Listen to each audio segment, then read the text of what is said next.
What is up, you guys? It's your boy Captain Jack. Welcome back to the channel. We have something really special for you today. It is the ENGWE L20 2.0. It's the only e-bike that is under $1,000 that is foldable. So this thing actually folds in half, and the handlebars fold down and the pedals fold in. So I'm gonna unfold it. I just had it in my truck and we're gonna go on an adventure today. This is just a little last minute mission. You can see the sunset. It is about to go down. So I gotta hurry up, I gotta get to where I need to be, and I need to get in the water, and I'm taking you guys with me. So you guys saw how simple that was. That was literally not even fast forward motion. You have the whole e-bike, you have the front rack, the back rack. This battery lasts like forever. Then you have a nice little station here that gives you, or a little odometer that gives you the time. So I'm gonna put this pack on. I could put it on the front rack or the back rack, but I'm just gonna tow it with me and not really make a big deal about it. But I'm gonna go ahead and show you all the gear I'm rocking with. It is a little different than usual because, well, I'm gonna be doing it's a different type of mission. So I'm gonna bring my phone with me, lock my truck, and oh wait, I need a towel. Cause whenever I get out of the water, I don't wanna be all gross. And don't wanna get the e-bike all wet. So I'm going to shove that in here.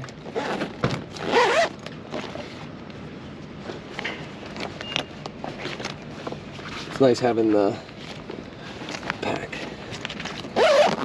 There we go. All right, gonna go ahead and just close it here. Close it here. Time to get on the road.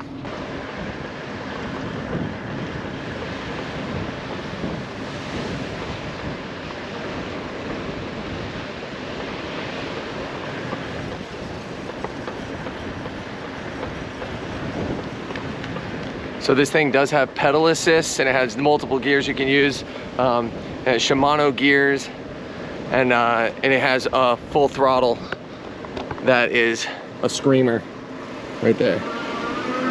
No pedaling. There we go, baby. Now we're moving.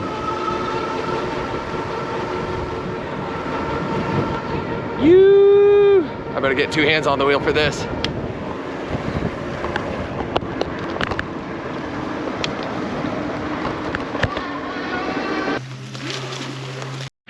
All right, so I found the sand.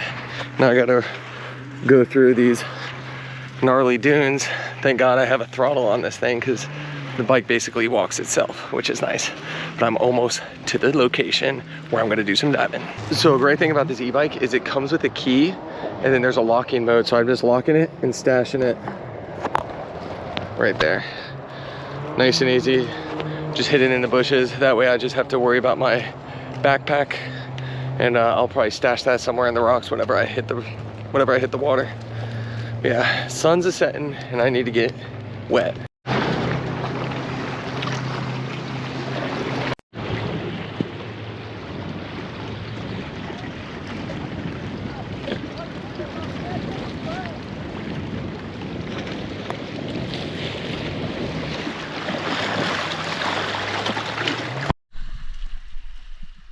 Alright, you guys, welcome back to the voiceovers. Now, I did a whole run through of all the gear that I'm using right before this, but for some reason that footage got deleted. But basically I'm rocking my normal Moana free dive fins, and these things are absolute beasts. And any other carbon fins, I'd be worried about taking them on the rocks like this, but these things are extremely durable. The gun that I'm using is a small little 75 centimeter kind of a rail gun, and if you have any kind, there's no specifics. If you have a Rob Allen, that'd be the really ideal one to use. And then I have the Rob Allen float, and the best part is it has a little dive flag on it, so I'm able to tether it back behind me to, you know, make sure I'm legal and have a dive flag. And what I did right there is I hooked my gun, the tuna clip, to the float, and I just chucked it out past the rocks so I didn't have to deal with it, and I could kind of get everything situated once I'm out past these rocks, which is like exactly what I did. And this whole video, I'm gonna kind of rock a long, like, I'm rarely gonna jump, so I'm gonna keep it really raw, and especially right now, I'm gonna keep it raw until I actually spear a fish. So you'll see a miss, and then you'll see me land some fish. Just, you know, a little spoiler alert. But a tip you can take from this is these tuna clips. And if you don't know what tuna clips are, they're freaking awesome. They're very handy in the spearfishing world. I use them to string up my fish, and you can see me using it right now. I actually have a belt reel on, Rob Allen belt reel, and I just pulled some line off and I clipped it on the float, and that way I can adjust how much line I have out with my marker buoy. You know, I can adjust it so I don't have too much line and too little line. But I go ahead and load up the gun. This is, like I said, I'm just going to leave it pretty raw. I think I do, I just do a little dive real quick. I think I did that and I realized that my line wasn't all the way out from my buoy, so I just go ahead and pull a little line off of my reel. I think I end up putting like, you know, 25, 30 feet of reel line out, and because that's roughly what I'm diving. I'm not diving anything crazy deep, but I do want to make sure it's not hindering me while I'm down there diving. But I do make a drop here soon, and I'll just chime in whenever I want to comment on some things, but other than that, I'm just going to leave it rolling. Yeah, you see me pulling the line out, just making sure I'm prepped with everything, and I'm just going to let you guys enjoy the scenery.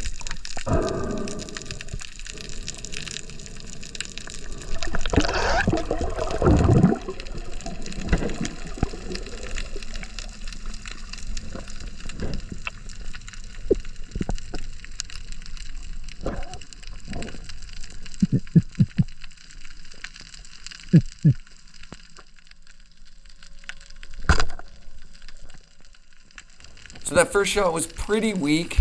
I was kind of just wanted to make sure I got something to eat. Honestly, just some content for you guys to see me spear something. But that was a yellow jack, and there is no regulation on those. And I quickly reload, and as I'm reloading, I'm seeing some nice mangroves down there. It might be hard to see from the footage, but I go ahead and reload, reset, and make another drop. Like I said, I'm just going to let it run, and I'm going to let you guys enjoy for another drop here in just a minute.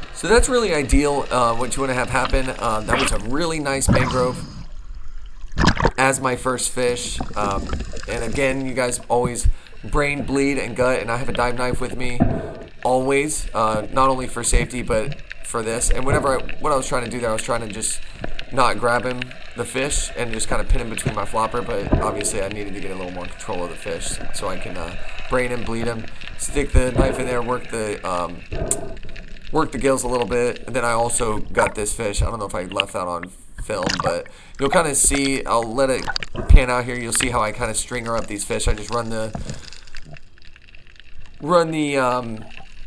tuna clip through the gills, out the mouth, and clip it to another piece, and that's how I hold my fish on the stringer.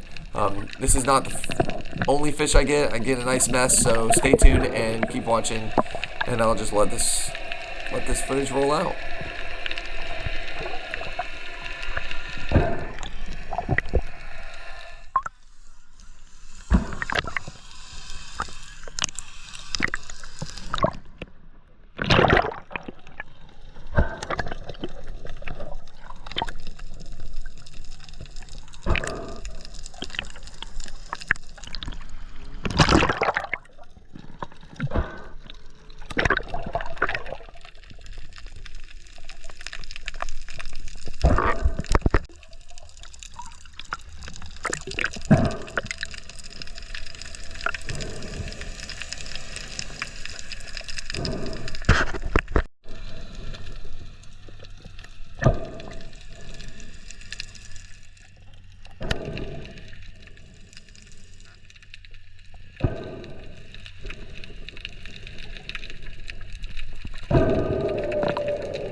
So as you see, I didn't get anything on that dive, but whenever I come up and I put my head back down, something scares the absolute crap out of me. So make sure you take a look. It's really funny.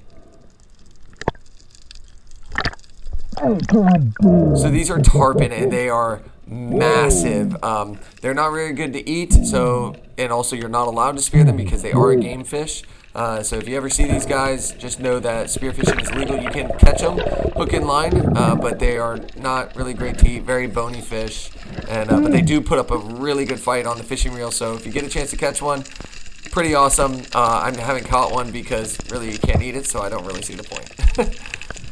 But I'm again just gonna let these clips roll out and let you guys enjoy some of the underwater adventures here.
So again, another whiff. It's just honestly keeping it real with you guys and letting you see the full adventure. And if you enjoy this kind of stuff, let me know. And also make sure you like, subscribe, all that fun stuff. It helps push these videos around. And I can also comment below. Let me know what you want to see, what you like. If you enjoyed this kind of stuff where I show you the raw, uncut stuff, let me know. Or if you'd rather like more of a cinematic, media presentation, let me know too. I like doing both or either, and just kind of want to put out stuff that you guys enjoy. So just keep enjoying, and glad I could take you on this hunt with me.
I finally got one of those yellow jacks. I definitely have enough food for dinner, and again, this is not the last fish I get, but I'll show you kind of the process that I do in the water. And no matter how big the fish, I always try to brain them, always try to bleed them, gut them, no matter the size of the fish. But like I said, these yellow jacks are not regulated. The mangrove snapper are. They have to be 10 inches. At least here, over on the east coast of Florida, they got to be 10 inches, and yeah, make sure that one I have is probably, I think he's closer to 12, 13 inches, maybe even bigger.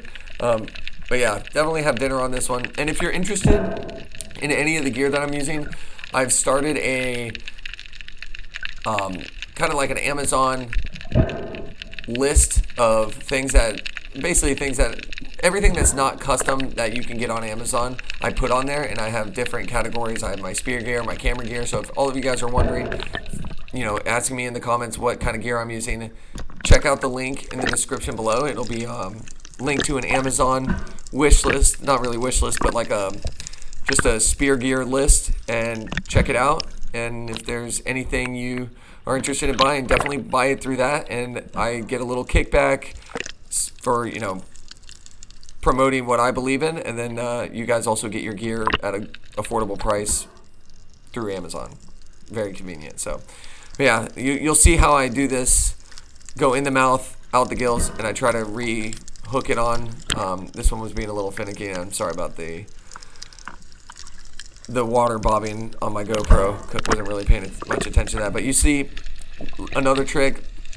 I go ahead and whenever I need to handle the fish or anything, I just put the spear in between my legs, handle everything. I'm just floating on the surface, get anything done, whether it's messing with flashers or chum or reloading the gun or anything, or just helping a buddy out. I always make sure you do not lose sight of your spear gun and your spear, because your spear will sink your spear gun when it's attached to it. So right now it's not a real issue, but whenever I'm out diving in like 200-300 feet of water, even 1,000 feet of water, if I drop my gun, it's gone forever. So I'm gonna make sure you don't always keep track of your gear, because you can have a really fun day turn into a really sucky day by losing some of the expensive gear.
Now, I haven't done this in a while, 2-for-1 on fish, and I was actually going for that. I tried to make sure I made a good shot on one, and I was kind of peeking around and making sure there was another fish on the other side of it.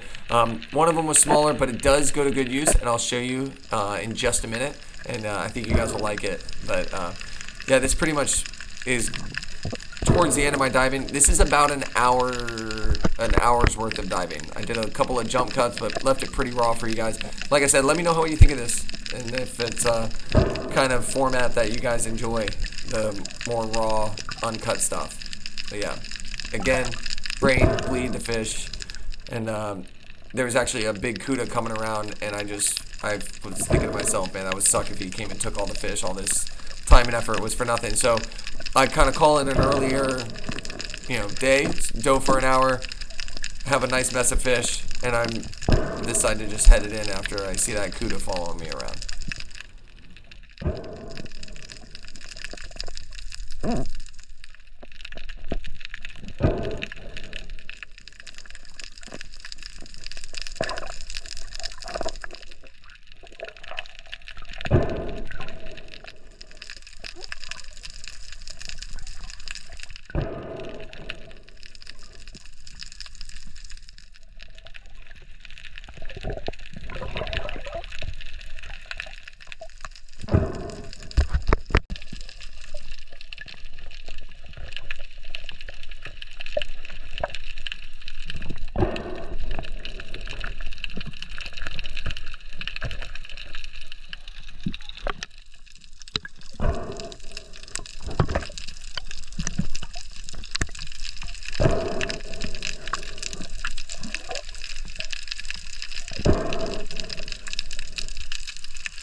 So you see me hook up that gun onto the float, and I just let it kind of tether off behind me. I let out a lot of line on my belt reel, and that way I can just focus on getting up, getting out of the water, handling these rocks, because they are covered with oysters, and sorry, not oysters, barnacles, and they will cut you up. So you want to be really careful, really delicate when you're exiting, especially with all this, all these barnacles.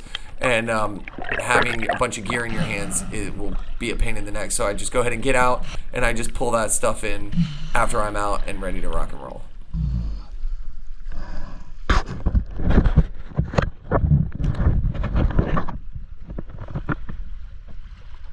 All right, so here we go. Look at the size of that mang. Yellow jacks are kind of small, but each one will be decent. So what I'm gonna do, since I have this insulated bag, I'm gonna take everything out of this insulated part, throw all the fish in the bottom of that, probably wrap them in my glove, maybe throw my glove in there to kind of keep things moist. And then, yeah, I gotta ride back, so I'll see you guys back at the bike. Ran into a fellow fisherman. What's up? You want one of the yellow jacks? Yes. You want a yellow jack? Yeah. You want like a smaller one? Is that okay? Yeah. You ever eat these?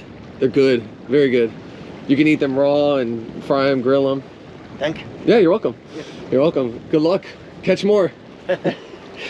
This is more for dinner for me. So, yeah, just giving a little bit to some guys out here fishing. Figuring this is plenty, and I'm sure they'll eat it. It's poquito, but you know. Yeah, I figured help him out a little bit, but anyways, all right, let me get packed up here real quick.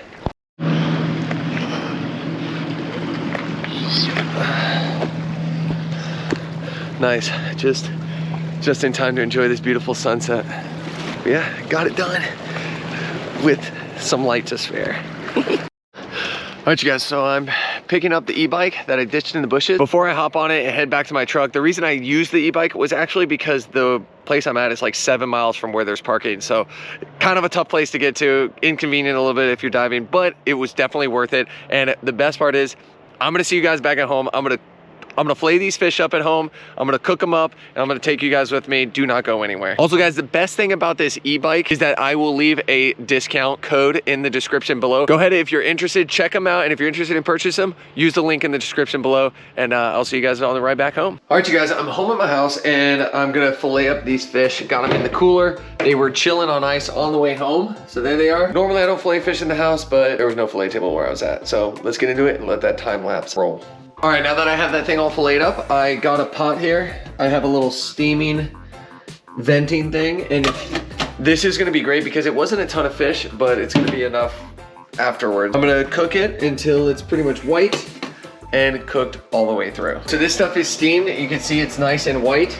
I'm gonna go ahead and throw it in this food processor, and I'm gonna chop it up all fine and then throw it all in this bowl. Nice and churned up, and I'm just gonna go ahead and dump it and everything inside of the bowl. That's great. I just spilled it, so that's good. Onto the counter. I try not to be a messy cook, but it's hard when you only do it with one hand. Gonna add some breadless Italian breadcrumbs. Add some of that. Crack an egg. I'm gonna whisk this stuff up. Some Tony Sass. Just give it a little extra Cajun spice. Just gonna whisk it all up together. I got this pan right here. I'm gonna make it nice and hot. I already got some oil in there, and I'm gonna flatten these out, make them into like burgers, and then I'm just gonna throw them onto the pan and kind of sizzle them. Everything's cooked, besides the egg, but everything's cooked. I'm gonna make them flat little burger lights, and you can do this. You can make burgers, or you can make meatballs. I want to make meatballs, but I'm gonna make it a little bit thinner, just so it'll cook a little easier. Look at that, little fish patties. Trying to make them nice and tight. Look at that. I can make meatballs or whatever. All right, so I just flipped them, and they look really good. Nice and little like charred on each side. Hopefully they turn out the same on the other side, and hopefully they're cooked all the way through, because that egg has to cook through. But I think that'll be fine even if it's a little bit raw. But all the fish is cooked through. That looks good. And I'm telling you what, it smells really good. Check it out. Got some salsa, fresh salsa. I got some avocado, and first bite's going down right now. Chopping it. Consistency looks good. Looks like nice and moist in the middle. Let me get some avo. Let me get some rice. Let me see how it turns out.